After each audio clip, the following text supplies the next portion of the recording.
ओम शांति। दिनांक 5 जनवरी 2025। बाप दादा के अव्यक्त मधुर महावाक्य। रिवाइज डेट 17 अक्टूबर 2003। टाइटल है पूरा वर्ष संतुष्ट मणि बन सदा संतुष्ट रहना और सबको संतुष्ट करना।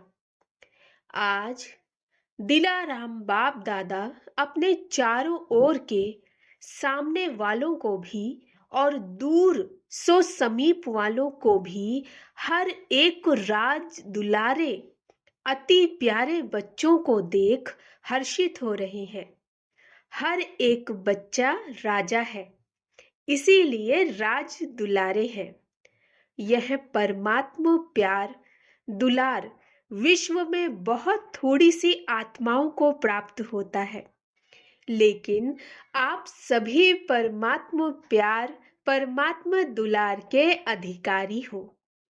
दुनिया की आत्माएं पुकार रही हैं, आओ आओ, लेकिन आप सभी परमात्मा प्यार अनुभव कर रहे हो, परमात्मा पालना में पल रहे हो।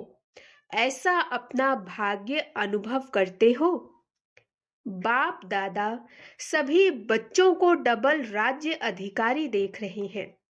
अभी के भी स्वराज्य अधिकारी राजे हो और भविष्य में तो राज्य आपका जन्म सिद्ध अधिकार है, तो डबल राजे हो। सभी राजा होना प्रजा तो नहीं, राजयोगी हो या कोई कोई प्रजा योगी भी है कोई प्रजा योगी? पीछे वाले राजयोगी हो, प्रजा योगी कोई नहीं है ना? पक्का? सोच के हाँ करना। राज अधिकारी अर्थात सर्व सूक्ष्म और स्थूल कर्मेंद्रियों के अधिकारी, क्योंकि स्वराज्य है ना, तो कभी कभी राजे बनते हो या सदा राजे रहते हो।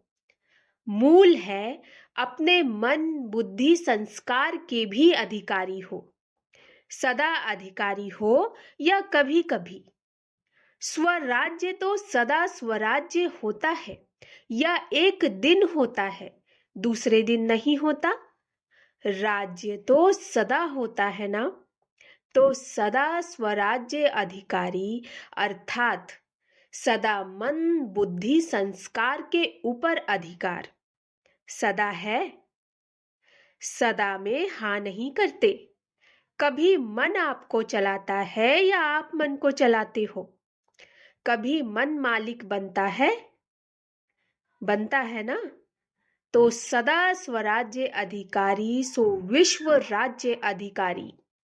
सदा चेक करो, जितना समय और जितनी पावर से अपने कर्मेंद्रियों मन बुद्धि संस्कार के ऊपर अभी अधिकार करते हो, उतना ही भविष्य में राज्य अधिकार मिलता है।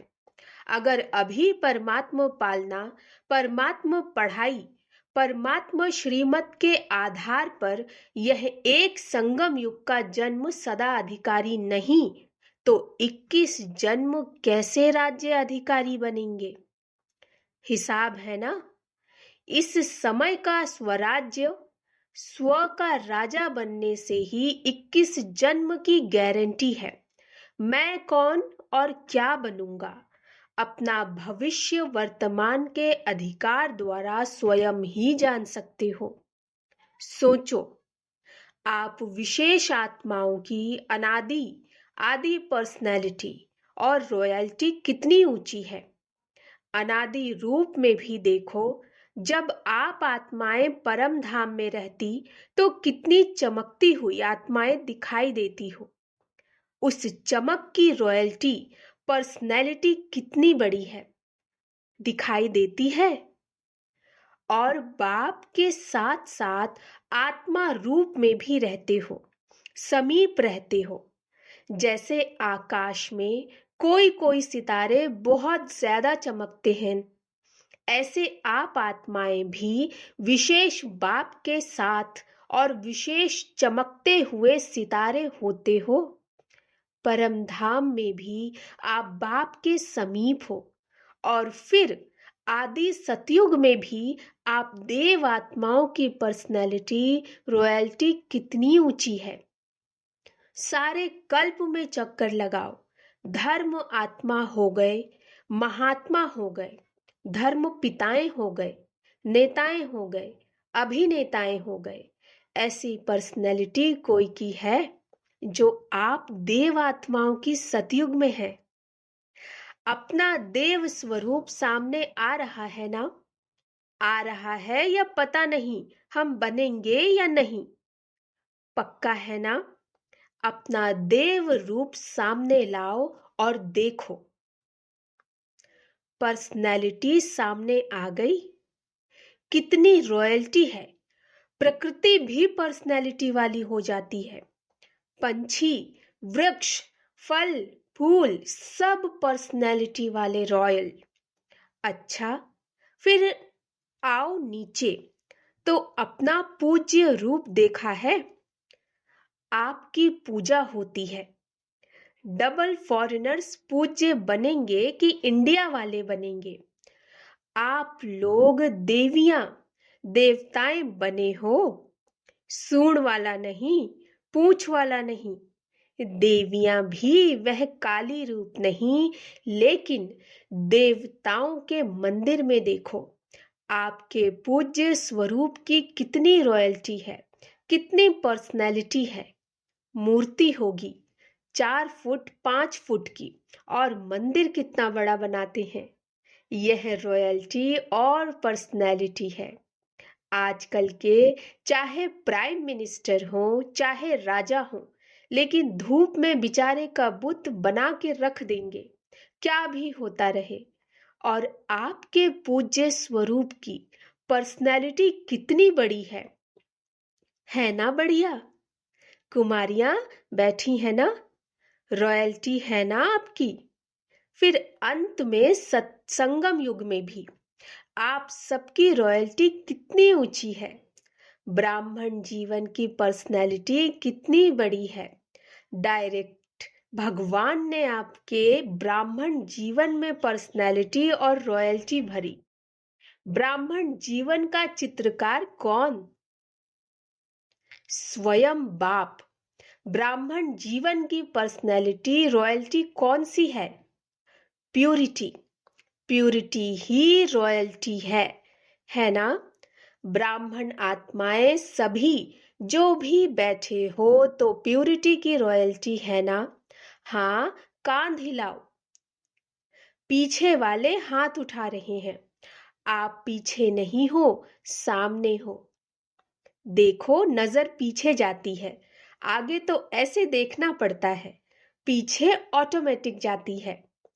तो चेक करो, प्यूरिटी की पर्सनैलिटी सदा रहती है। मनसा वाचा कर्मणा, वृत्ति, दृष्टि और कृति सब में प्यूरिटी है। मनसा प्यूरिटी अर्थात सदा और सर्व प्रति शुभ भावना, शुभ कामना, सर्व प्रति। वह आत्मा कैसी भी हो, लेकिन प्यूरिटी की रॉयल्टी की मनसा है सर्व प्रति शुभ भावना, शुभ कामना, कल्याण की भावना, रहम की भावना, दातापन की भावना। और दृष्टि में या तो सदा हर एक के प्रति आत्मिक स्वरूप देखने में आए, वा फरिश्ता रूप दिखाई दे। चाहे वह फरिश्ता नहीं बना, लेकिन मेरी दृष्टि में फरिश्ता रूप और आत्मिक रूप ही हो। और कृति अर्थात संबंध, संपर्क में, कर्म में आना, उसमें सदा ही सर्व प्रति स्नेह देना, सुख देना, चाहे दूसरा स्नेह दे नहीं दे। लेकिन मेरा कर्तव्य है स्नेह देकर स्नेही बनाना, सुख देना। स्लोगन है ना, ना दुख दो ना दुख लो। देना भी नहीं है, लेना भी नहीं है। देने वाले आपको कभी दुख भी दे दें, लेकिन आप उसको सुख की स्मृति से देखो। गिरे हुए को गिराया नहीं जाता, गिरे हुए को सदा ऊंचा उठाया जाता है। वह परवश होके दुख दे रहा है। गिर गया ना तो उसको गिराना नहीं, और भी उस बेचारे को एक लात लगा लो। ऐसे नहीं, उसको स्नेह से ऊंचा उठाओ। उसमें भी first charity begins at home. पहले तो चैरिटी बिगन्स होम है ना। अपने सर्व साथी, सेवा के साथी, ब्राह्मण परिवार के साथी हर एक को ऊंचा उठाओ। वह अपनी बुराई दिखावे भी, लेकिन आप उनकी विशेषता देखो। नंबरवार तो है ना। देखो, माला आपका यादगार है, तो सब एक नंबर तो नहीं है ना। 108 नंबर है ना, तो नंबरवार हैं और रहेंगे। लेकिन मेरा फर्ज क्या है, यह नहीं सोचना अच्छा मैं 8 में तो हूं ही नहीं, 108 में शायद आ जाऊंगा, तो 108 में लास्ट भी हो सकता है, तो मेरे भी तो कुछ संस्कार होंगे ना। लेकिन नहीं, दूसरे को सुख देते देते, स्नेह देते देते आपके संस्कार भी स्नेही सुखी बन ही जाने हैं। यह सेवा है, और यह सेवा first charity begins at home. बाप दादा को आज एक बात पर हंसी आ रही थी। बताएं? देखना, आपको भी हंसी आएगी। बाप दादा तो बच्चों का खेल देखते रहते हैं ना। बाप दादा ने एक सेकंड में कभी किस सेंटर का टीवी खोल देता है, कभी किस सेंटर का, कभी फॉरेन का, कभी इंडिया का स्विच ऑन कर देता है। पता पड़ जाता है क्या कर रहे हैं, क्योंकि बाप को बच्चों से प्यार है ना। बच्चे भी कहते हैं समान बनना ही है। पक्का है ना, समान बनना ही है। सोच के हाथ उठाओ। हाँ, जो समझते हैं मरना पड़े, झुकना पड़े, सहन करना पड़े, सुनना पड़े, लेकिन समान बनकर ही दिखाएंगे, वह हाथ उठाओ। कुमारियां, सोच के हाथ उठाना। इन्हों का फोटो निकालो। कुमारियां बहुत है, मरना पड़ेगा, झुकना पड़ेगा। पांडव, उठाओ। सुना, समान बनना है। समान नहीं बनेंगे तो मजा नहीं आएगा। परम धाम में भी समीप नहीं रहेंगे। पूज्य में भी फर्क पड़ जाएगा। सतयुग के राज्य भाग्य में भी फर्क पड़ जाएगा। ब्रह्मा बाप से आपका प्यार है ना। डबल विदेशियों का सबसे ज्यादा प्यार है। जिसका ब्रह्मा बाबा से जिगरी दिल का प्यार है, वह हाथ उठाओ। अच्छा, पक्का प्यार है ना। अभी क्वेश्चन पूछेंगे।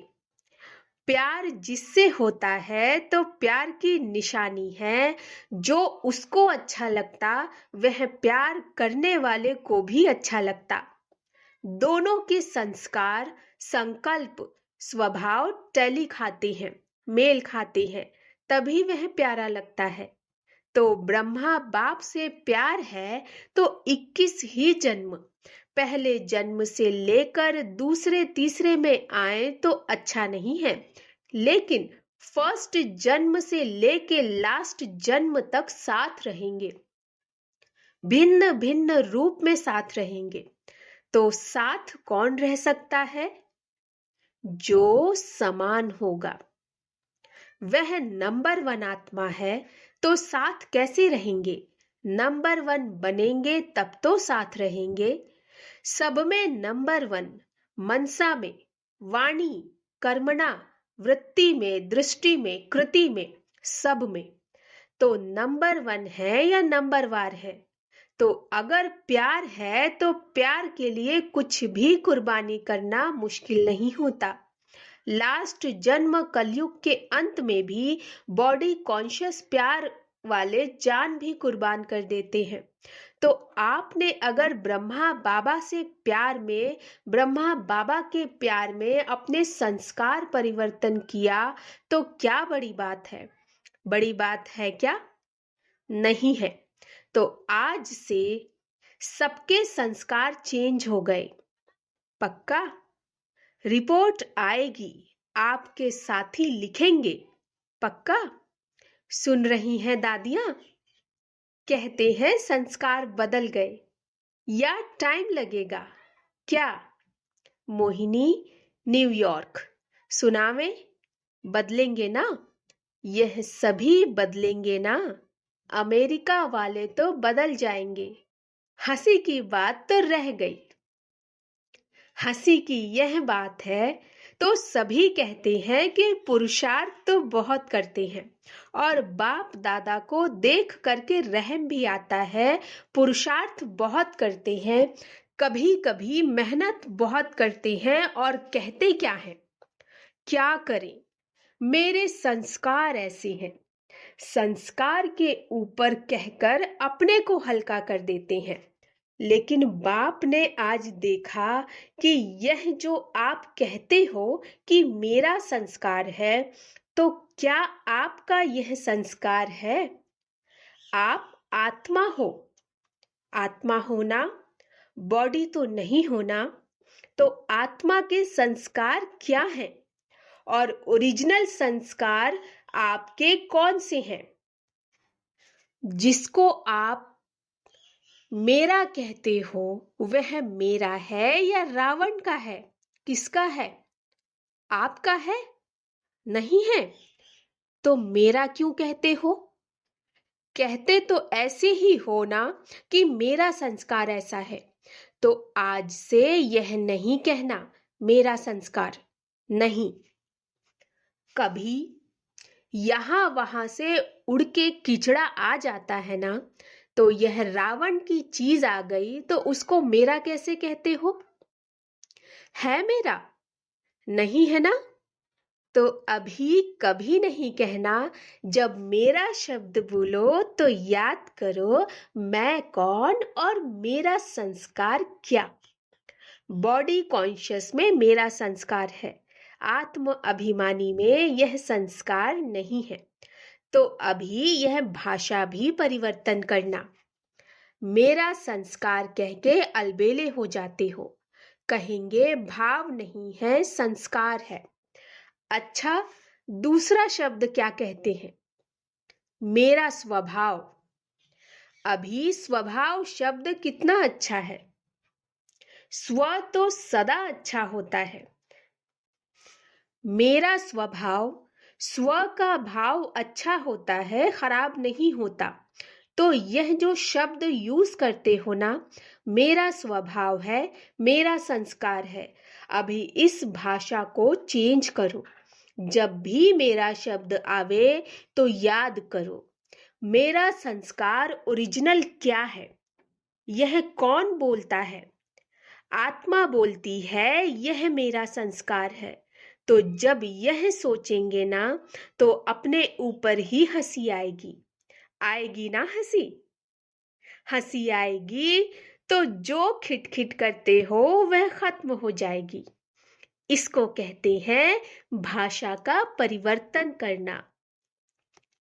अर्थात हर आत्मा के प्रति स्वमान और सम्मान में रहना। स्वयं भी सदा स्वमान में रहो, औरों को भी स्वमान में देखो। स्वमान से देखेंगे ना तो फिर जो कोई भी बातें होती हैं जो आपको भी पसंद नहीं है, कभी भी कोई खिटखिट होती है तो पसंद आता है? नहीं आता है ना? तो देखो ही एक दो को स्वमान से। तो देखो ही एक दो को स्वमान से। यह विशेष आत्मा है, यह बाप के पालना वाली ब्राह्मण आत्मा है। यह कोटों में कोई, कोई में भी कोई आत्मा है। सिर्फ एक बात करो, अपने नयनों में बिंदी को समा दो, बस। एक बिंदी से तो देखते हो, दूसरी बिंदी भी समा दो तो कुछ भी नहीं होगा, मेहनत नहीं करनी पड़ेगी। जैसे आत्मा आत्मा को देख रही है, आत्मा आत्मा से बोल रही है। आत्मिक वृत्ति, आत्मिक दृष्टि बनाओ। समझा क्या करना है? अभी मेरा संस्कार कभी नहीं कहना, स्वभाव कहो तो स्व के भाव में रहना। ठीक है ना? बाप दादा यही चाहते हैं कि यह पूरा वर्ष, चाहे सीजन 6 मास चलती है, लेकिन पूरा ही वर्ष सभी को जब भी मिलो, जिससे भी मिलो, चाहे आपस में, चाहे और आत्माओं से, लेकिन जब भी मिलो, जिससे भी मिलो, उसको संतुष्टता का सहयोग दो। स्वयं भी संतुष्ट रहो और दूसरे को भी संतुष्ट करो। इस सीजन का स्वमान है संतुष्ट मणि। इस सीजन का स्वमान है संतुष्ट मणि, सदा संतुष्ट मणि। भाई भी मणि है, मणा नहीं होता है, मणि होती है। एक एक आत्मा हर समय संतुष्ट मणि है, और स्वयं संतुष्ट होंगे तो दूसरे को भी संतुष्ट करेंगे। संतुष्ट रहना और संतुष्ट करना। ठीक है? पसंद है? सभी ने हाथ उठाया। बहुत अच्छा, मुबारक हो, मुबारक हो। अच्छा, कुछ भी हो जाए, अपने स्वमान की सीट पर एकाग्र रहो, भटको नहीं। कभी किस सीट पर, कभी किस सीट पर नहीं, अपने स्वमान की सीट पर एकाग्र रहो। और एकाग्र सीट पर सेट होके अगर कोई भी बात आती है ना, तो एक कार्टून शो के मुआफिक देखो। कार्टून देखना अच्छा लगता है ना? तो यह समस्या नहीं है, कार्टून शो चल रहा है। कोई शेर आता है, कोई बकरी आती है, कोई बिच्छू आता है, कोई छिपकली आती है गंदी। कार्टून शो है। अपनी सीट से अपसेट नहीं हो, मजा आएगा। अच्छा, चारों ओर के राज दुलारे बच्चों को, सर्व स्नेही सहयोगी समान बनने वाले बच्चों को, सदा अपने श्रेष्ठ स्वभाव और संस्कार को स्वरूप में इमर्ज करने वाले बच्चों को, सदा सुख देने, सर्व को स्नेह देने वाले बच्चों को, सदा संतुष्ट मणि बन संतुष्टता की किरणें फैलाने वाले बच्चों को बाप दादा का याद प्यार और नमस्ते। वरदान। शुभ चिंतन और शुभ चिंतक स्थिति के अनुभव द्वारा ब्रह्मा बाप समान मास्टर दाता भव। शुभ चिंतन और शुभ चिंतक स्थिति के अनुभव द्वारा ब्रह्मा बाप समान मास्टर दाता भव। ब्रह्मा बाप समान मास्टर दाता बनने के लिए ईर्ष्या, घृणा और क्रिटिसाइज, इन 3 बातों से मुक्त रहकर सर्व के प्रति शुभ चिंतक बनो और शुभ चिंतन स्थिति का अनुभव करो। क्योंकि जिसमें ईर्ष्या की अग्नि होती है वह स्वयं जलते हैं, दूसरों को परेशान करते हैं। घृणा वाले खुद भी गिरते, दूसरे को भी गिराते हैं। और हंसी में भी क्रिटिसाइज करने वाले आत्मा को हिम्मतहीन बनाकर दुखी करते हैं। इसीलिए इन तीनों बातों से मुक्त रह शुभ चिंतक स्थिति के अनुभव द्वारा दाता के बच्चे मास्टर दाता बनो। स्लोगन। मन, बुद्धि और संस्कारों पर संपूर्ण राज्य करने वाले स्वराज्य अधिकारी बनो। मन, बुद्धि और संस्कारों पर संपूर्ण राज्य करने वाले स्वराज्य अधिकारी बनो। आज का पुरुषार्थ, अपनी शक्तिशाली मनसा द्वारा सकाश देने की सेवा करो। आप ब्राह्मण बच्चे तना हो। तने से ही सारे वृक्ष को सकाश पहुंचती है। तो अब विश्व को सकाश देने वाले बनो। अगर 20 सेंटर, 30 सेंटर या 200-250 सेंटर या जोन यह बुद्धि में रहेगा तो बेहद में सकाश नहीं दे सकेंगे। इसीलिए हदों से निकल अब बेहद की सेवा का पाठ आरंभ करो। बेहद में जाने से हद की बातें आपे ही छूट जाएंगी। बेहद की सकाश से परिवर्तन होना, यह फास्ट सेवा का रिजल्ट है। अच्छा, ओम शांति।